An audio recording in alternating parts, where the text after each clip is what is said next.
All right, let's talk about something I think we've all felt. You've got this brilliant idea, right? A huge, life-changing goal.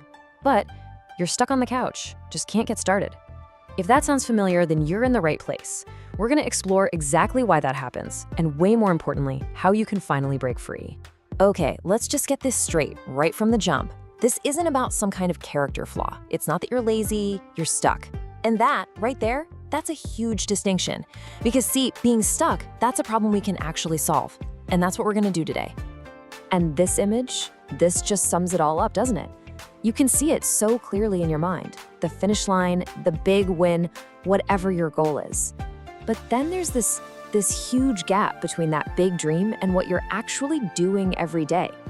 It's super frustrating, it's paralyzing, and it's time we build a bridge across it. So, that's our first big step here. We're gonna reframe the whole problem. We need to move away from blaming ourselves and get into actually analyzing what's going on. Because this isn't about a lack of willpower. It's about really understanding the hidden forces that are keeping you stuck. I mean, come on, we can all relate to this, right? You have these big goals, but you just struggle to take that first step. It's that feeling of knowing exactly what you should be doing. Studying for the test, starting that side hustle, hitting the gym. But for some reason, you just can't start. I promise you, you are not alone in feeling this way. Okay, so what's really going on here? Well, that feeling of being stuck, it's not just in your head, and it's definitely not random. Turns out, there are 3 hidden roadblocks, kind of unique to our modern world, that are probably wrecking your progress without you even knowing it. First on the list is a big one, dopamine overload. See, your brain is hardwired to look for rewards, but our world today, it's just a constant fire hose of cheap, easy dopamine hits, from all the notifications, the endless social media scrolling, all that stuff. It basically rewires your brain to want that instant fix, which makes it almost impossible to focus on the hard, important work, the stuff that actually pays off down the road. All right, roadblock number 2 is a classic. I'm talking about overthinking. You know the drill. You plan, you research, you make these beautiful to-do lists, you design the quote-unquote perfect strategy. But all that endless prep just becomes another way to procrastinate.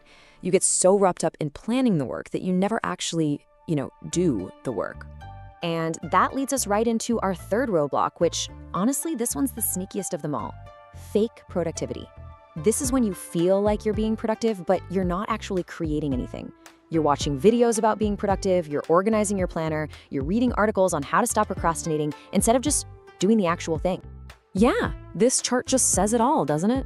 On one side, you've got all the stuff that makes you feel busy, and on the other, you have these tiny, real actions that actually create progress.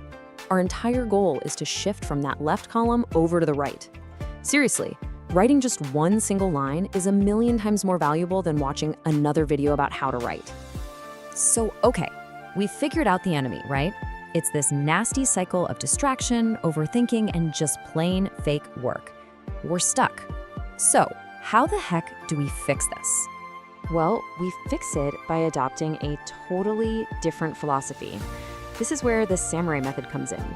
And listen, this isn't about finding some magical superhuman motivation. No, it's about a smart, strategic shift in how you approach things. And it's all based on the Japanese philosophy of Kaizen. So what is Kaizen anyway? It's actually really simple, but it is so powerful. It's basically the idea of continuous improvement. But, and this is the most important part, it's not about making huge, massive changes. It's about making small, totally manageable, and super consistent actions, day in and day out.